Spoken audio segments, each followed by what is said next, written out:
আসতে পারি? আরে করালি বাবুজি, ও সাথে আমার কর্মকর্তা বাবু আছেন। বলো বলো, কি ব্যাপার? আরে একটা খুব গুরুত্বপূর্ণ আলোচনার জন্য এলাম। বলুন। মনে আছে আগের বছর একটা হালকা আলোচনা হয়েছিল ওই পিঠে মেলা নিয়ে? হ্যাঁ, হয়েছিল তো। দেখতে দেখতে একটা বছর গড়িয়ে গেল। কোথা থেকে গেল, কিভাবে গেল, কিছু বুঝতেই পারলাম না। এসপি সাহেব তো কথা দিয়েছিলেন। দাঁড়ান, আমি এসপি সাহেবকে একবার ফোন করে বিষয়টা কানে দিই। ওহ, এসপি সাহেব বাঁচবেন অনেক দিন। নাম করতে না করতেই ওনার ফোন। হ্যালো স্যার, বলুন বলুন। আমি তো আপনাকেই ফোন করতে যাচ্ছিলাম, আর আপনি ফোন করে দিলেন। বলুন স্যার, বলুন। হ্যালো, আমি কাজের চাপে তো ভুলেই গেছিলাম। কি স্যার? আর তুমিও মনে করাওনি। গতবারে বলেছিলাম যে আসছে বারে দাসপাড়ায় পিঠে মেলা হবে, সেটা তো বেমালুম ভুলে গেলে দেখছি। কি আশ্চর্য টেলিপ্যাথি স্যার! আমি ঠিক এই ব্যাপারটা বলার জন্যই আপনাকে ফোন করতে যাচ্ছিলাম, কিন্তু আপনি ফোন করে নিলেন। পিঠে মেলাটা হতেই হবে, আর কাজকর্ম শুরু করে দাও। মেলা বসবে থানার মাঠে, ঠিক আছে? Okay sir. তাহলে প্রস্তুতি শুরু করে দিতে বলো আজ থেকেই, ঠিক আছে? তাহলে রাখি। ওকে স্যার, ওকে। তাহলে আজ থেকেই শুরু করে দিন প্রস্তুতি। ঠিক আছে, কাল সকাল থেকে এই দাসপাড়ার সব মানুষ জানতে পেরে যাবে পিঠে মেলার কথা। আর কাল সন্ধে মিটিং রাখি, কি বলেন করালি বাবু? একদম, হাতে খুব একটা বেশি সময় নেই।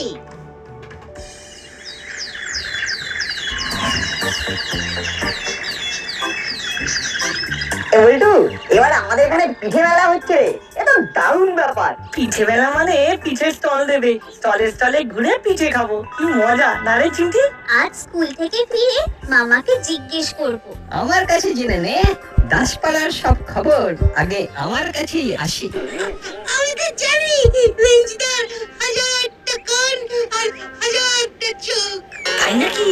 বাবারে, পৌরাণিক যুগে দেবরাজ ইন্দ্রের ছিল হাজারটা চোখ। তাই তাকে সহস্র লোচন বলা হতো। তোমাদেরকে তো আর সহস্র লোচন বলে ডাকা যাবে না, তাই তোমাকে হাজার চোখা বলে ডাকবো আজ থেকে। হাজার চক্ষু তা ভ্যাবলাইয়ের কাজগুলো না বড্ড বেশি বাড়াবাড়ি। ভ্যাবলাই তো থামবি, বড্ড বেশি ভুলভাল বকিস। সত্যি ঠিক বলেছিস, তুই আর কোনো কথা বলবি না।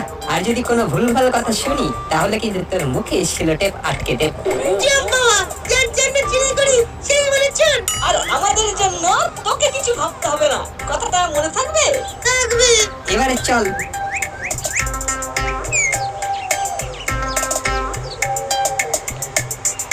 এই ভ্যাবলাই ওদেরকে একেবারে ডুবিয়ে দেবে। সত্যি কোথায় কি বলতে হয় সেটা একদম জানে না। ওদের কথা ভেবে কোনো লাভ নেই, স্কুলে দেরি হয়ে যাচ্ছে। চল চল, পা চালা।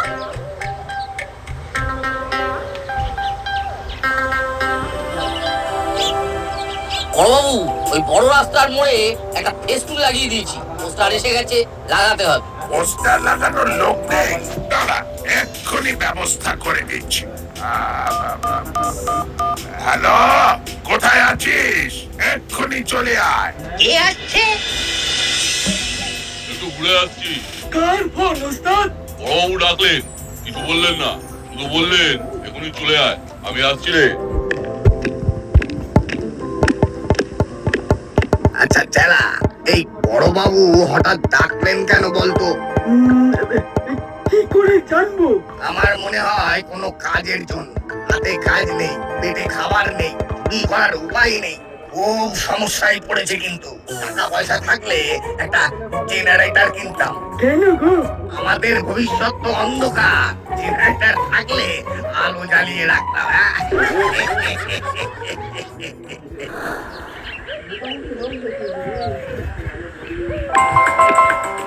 আসতে পারি বড়বাবু? আয় আয় আয়, তোর জন্যই অপেক্ষা করছি। বলুন বড়বাবু, আপনার জন্য কি সেবা করতে পারি? ক্লাব ঘর থেকে পোস্টার নিয়ে দাসপাড়া, মিত্রপাড়া সব জায়গায় ছেড়ে দিতে হবে। দাসপাড়ায় প্রথম পিঠে মেলা হচ্ছে। বাহ, বেশ নতুন ব্যাপারটা। আচ্ছা বড়বাবু, পিঠে বানানোর স্টল হবে না? হবে না মানে? পিঠে মেলাতে পিঠে স্টল হবে না, এটা আবার হয় না? কেন এটা জিজ্ঞেস করছিস কেন? এমনি হরিলাল, এমনি বলে কোনো কথা হয় না, সব কথাই একটা লজিক থাকে। কি হয়েছে সেটা বলে দাও মুড়িলাল। অত বড় ফোঁস করে নিঃশ্বাস ছাড়লে, কিছু তো একটা হয়েছে। আসলে এই পিঠে পার্বণের কথা হলেই ছোটবেলার কথা মনে পড়ে যায়। মায়ের হাতে কত রকমের পিঠে খাওয়া, মায়ের থেকে পিঠে করা শেখা। ও মা, তুমি পিঠে করতে জানো? হ্যাঁ জানি তো, মায়ের সাথে ছোটবেলায় কত পিঠে করেছি। তারপর তো তুই স্টল দিতে চাস কি, তাই তো? কিন্তু আমার হাতে তো অত পুঁজি নেই। সেটা তোরা আমার উপর ছেড়ে দে। এখন তোদের যেটার জন্য টাকা হয়েছে সেটা কর। সন্ধেবেলা ক্লাব ঘরে চলে আয়, ওখানে ডিটেলে আলোচনা হবে। ঠিক আছে তাহলে এখন চলো আমার সাথে, ক্লাব ঘর থেকে পোস্টার গুলো বার করে নাও। ঠিক আছে, আমি ওদের দুজনকে ডেকে নিচ্ছি। হ্যাঁ সেটাই ভালো।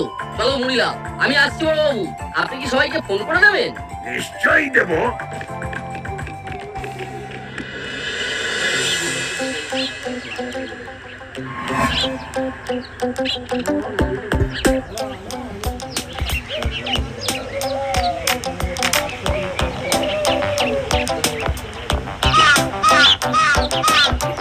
এই সকালে দেখলাম দেওয়াল খালি, বিকালে দেখলাম পোস্টারে ভরে গেছে। এইসব কাজগুলো আমরাই করি। আমাদের অবর্তমানে কারা করলো সেটা জানার জন্য বলছি। নিশ্চয় তোমার কাছে খবর গেছে। আসলে তুমি তো হাজার চক্ষু, শুধু হাজার চোখো, হাজারটা কানও আছে, হাজার কানে করে কানাকানি। তাতেই সব হয়ে জানা জানি। আমরা দেখতে পাই না, শুধু ভ্যাবলাই দেখতে পাই। ভ্যাবলাই বল। ভ্যাবলাইটা পুরো প্রেস্টিজে জল ঢেলে দিলা। এই ভ্যাবলাইয়ের সঙ্গ আমাকে ছাড়তে হবে। ওই তো কর্মকর্তা আঙ্কেল আসছে, আঙ্কেলকে জিজ্ঞেস করি। হাজার চুকোর কাছে কোনো খবর নেই, চোখ কান দুটোই বন্ধ করে রেখেছো। আঙ্কেল, দাসপাড়ার অলিতে গলিতে এত পোস্টার কে লাগালো গো? এত পোস্টার? আসলে এইসব কাজগুলো আমরাই করি, তাই জিজ্ঞাসা করছি। সব পোস্টার লাগিয়েছে তোদের মুড়িলাল কাকা আর ওর দলবল। শোন, আমি এখন যাচ্ছি, আমার এখন একদম সময় নেই। সন্ধ্যাবেলা সবাই ক্লাব ঘরে চলে আসবি, মিটিং আছে। আমি আন্দাজ করেছিলাম, বুঝলি হলো, আন্দাজ করেছিলাম। এই শুরু হয়ে গেল রেঞ্জদার বড় বড় কথা। আচ্ছা, কর্মকর্তা আঙ্কেল এত হন্তদন্ত হয়ে কোথায় গেলেন? আন্দাজ করো। দুর্বোকা, এই কথাগুলো কি আন্দাজ করে বলা যায় নাকি? উরে, এগুলো সব পার্সোনাল ব্যাপার। সত্যি তোরা না ভীষণ বোকা। এটা একদম ব্যক্তিগত বিষয় নয়, এটা হলফ করে বলতে পারি। তাই নাকি? তা তোদের কি মনে হচ্ছে সেটা একটু বল। কেন বলতে যাবো? তোমার তো হাজারটা চোখ আর হাজারটা কান। চোখ খোলো আর কান পাতো, তাহলেই তো তোমাদের সব জানা হয়ে যাবে। আমরা কি ভেবেছি সেটা সন্ধ্যেবেলায় বলবো। এখন বাড়ি চলো, আন্টি কিন্তু চিন্তা করবেন। চল।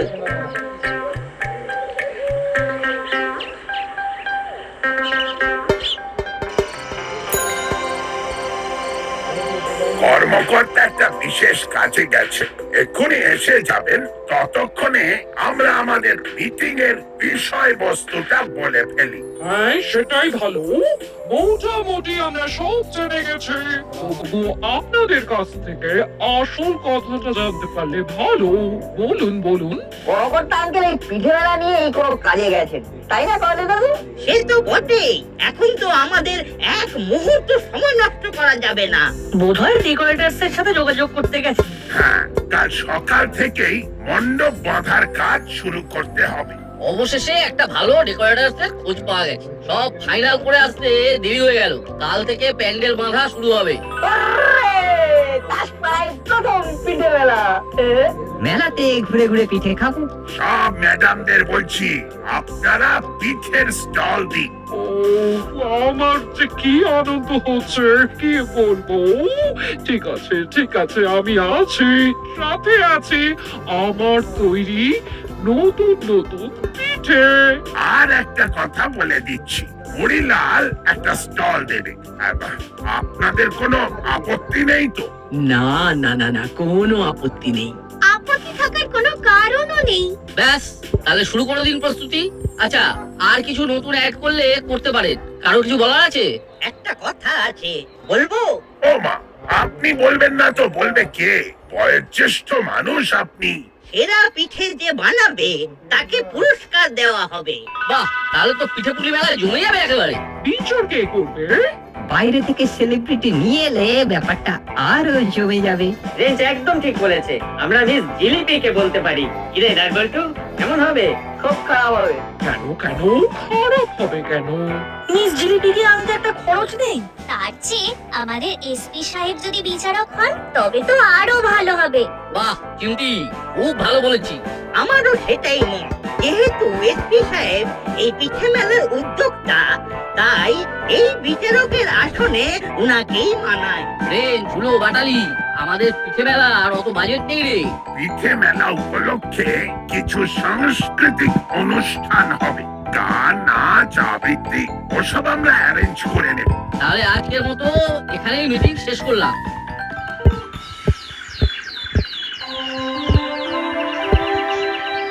সাংস্কৃতিক অনুষ্ঠানের মঞ্চটা মধ্যিখানে করে বেশ ভালো হয়েছে। সবাই মেলায় ঘুরতে ঘুরতে অনুষ্ঠান দেখবে। আঙ্কেল, আমাদের একটা কথা আছে। বল, কি বলতে চাইছিস? আমরা তিনজনে আলোচনা করে ঠিক করলাম যে পিঠে বানানোর যে স্টলগুলো হবে সেগুলো সব পিঠে বা মিষ্টি সংক্রান্ত নাম দিয়ে করলে ভালো হয়। যেমন কোন স্টলের নাম পুলি পিঠে, কোনটা গুড় পিঠে, কোনটা সেদ্ধ পিঠে। বাহ বাহ, গ্রেট আইডিয়া। কি বলে কর্মকর্তা বাবু? অবশ্যই ভালো। কাল থেকে নাটবল্টু এমন ভাবে হাঁটাচলা করছে যেন মনে হচ্ছে বিশ্ব জয় করে ফেলেছে। আমাদের তো মুখ পুড়েছে। আমরা যেটাই বলি সেটাই নাকচ হয়ে যায়। এবার এমন কিছু একটা আমাদের করতে হবে যাতে ওদের নাক কাটে যায়, কিন্তু সেটা কি সম্ভব? সম্ভব করতে হবে, করতে হবে। তা আপাতত আমাদের পিঠে স্টল নিয়ে ভাবতে হবে। চল দেখি ওখানে কি হচ্ছে। নাটবল্টু তো পুরো আঠার মতো আটকে আছে। এমন